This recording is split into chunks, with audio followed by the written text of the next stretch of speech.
Okay, this is for you, Justin, and anyone else who's watching this that wants to listen to me rant about how much I love Justin Bieber. But um, sorry if I mess up. I'm kind of just making this up on the spot because I don't feel like I need to rehearse something that comes straight from the heart. Justin, you are turning 19. Very shortly. You are growing up, and um, I just really want to thank you. Honestly, I just want to tell you how much it means to me that you grew up right in front of my eyes and I grew up in front of your eyes almost. You have led me through this crazy journey I have called the past 4 years. You have taught me to live and to love and to um, be who I am no matter what anyone thinks and to stand up for myself no matter what anyone says or does. You have, let's start from the beginning. Okay. I'm just gonna tell you what this crazy journey has been with you and what happened every year, every moment. It's probably gonna be a really long video, so I hope you don't mind watching it all. If you're gonna watch this, I really hope you do because this all came from the soul, like I said before. I remember the time, like not the time, but when I heard you on the radio. I heard first song. Yeah, that's a good way to start the video right there. Your first song on the radio. um, one time I heard that on the radio, and I remember it was front of my local Myers that they were building. It's up today, but it wasn't back then. And I remember I looked at my mom and I was like, "Is this a new song?" And she was like, isn't that a Justin Bieber boy?" And I was like, "Bieber?" And like, because that was the hot joke back then. Oh, Justin Bieber. Yeah, but then I went home and I googled you, and then I like I got old Gator Raw videos and covers. Like it was love at first sight almost.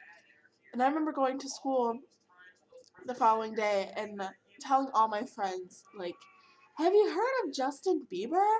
And they were like, "No." And so I told them to go look it up, and they obviously did because they came back and ooh, they knew everything about you in a day. And I already did. And I was really stupid in fifth grade, honestly.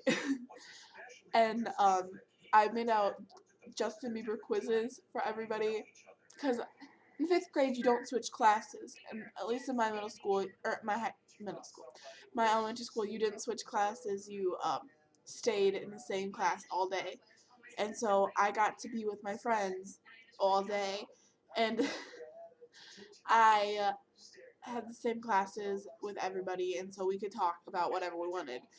And of course, you always came up and we talked about your hair mostly. That was really the big thing. And I had bangs at the time, like full set bangs, like, and so everyone like, I had a couple haters in that class. You know, haters are motivators.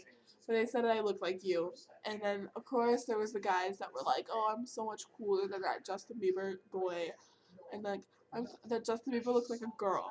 And we we tore them up. We were like, "No, listen here. Justin Bieber is the best thing that's ever happened to any of us." And literally, like, that was fifth grade, the whole fifth grade.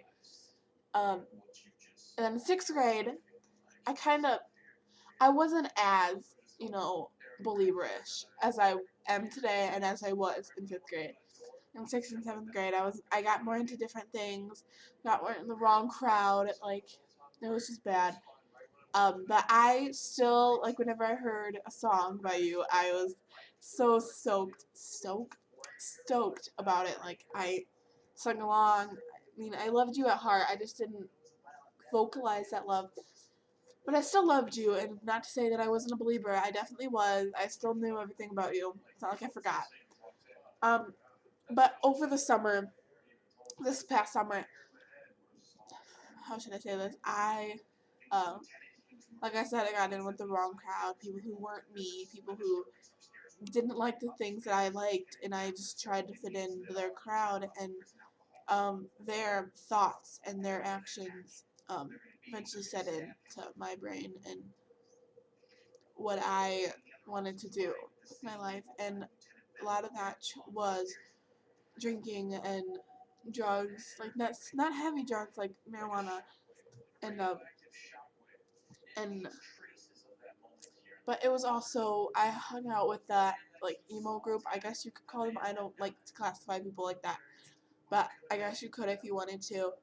Um, and sorry, I got a Facebook message, and it was not good. I mean, I started cutting myself. I was really depressed, but I had legit reasons to be depressed, and I get depressed all the time. Whenever to the point where I did what I did that summer, and I attempted suicide, and I ended up in the hospital. And I know it sounds so cliche, like I went to the hospital and then I found your videos. And that's not how it was. I mean, I got bored one day, and so I picked up my Kindle. I had no, I don't think. Sorry, I have a Kindle now. It wasn't a Kindle. It was a laptop, like a very small laptop. And I was messing with it, and I was there was a link on a Facebook page of you that I liked, and it was of old Kindle videos, and I watched all of them. And um, I watched interviews and how you were talking about how all your believers were amazing and how they were all beautiful, and sorry, I want to start crying soon. It really just connected with me, like how if nobody was there for me, and that's why I was depressed, because I felt like nobody was there. If nobody was there for me, and if nobody loved me at all, you would, even though you didn't know me, you would give me that source of comfort, like that you loved me and that you wanted me to be okay. Um, so that's what I kind of last summer was when I realized that you were going to be a big part of my life forever, no matter how much I tried to be cool and not think about you. You were a part of my life, and then I finally all over my Facebook wall, like, all over my profile, was about you, and then I gradually made more friends, and if anyone from Twitter watches this, I hope that it's one friend that I made in 8th grade. We bonded over Justin, you, and um, I hope that she sees this, because she actually does mean a lot to me, even though we're not close friends. We are getting closer, and nobody really loves Justin as much as we do. I feel like in our school, anyways. Um, so then I picked up everything about you, and I defended you no matter what. The people would be in the middle class, and I'd be reading your 100% official, just getting started, and people would be making comments, and I would put the book down, and I would defend you. It's like we're a believer family. I mean, I remember getting really depressed and posting one tweet about it, and my mentions being blown up by "It's okay," you know, at Justin Bieber, please help her. She's feeling really depressed. Everyone go talk to Jackie. She's feeling really sad about her life, um, and it really did help. It really picked me up. Like if nobody was there for me, that you would be. So thank you. And you are almost like a big brother to me. You're like a dad, but not like a dad, because I don't want you to be my dad. I would rather have you be my brother, because I'd be a little awkward. Yeah. Anyways, I lost my train of thought because the phone rang. Yeah, but now that you, no, okay, I changed my mind. I'm gonna talk about now some of the stuff that more recent that happened in the beginning of 2013.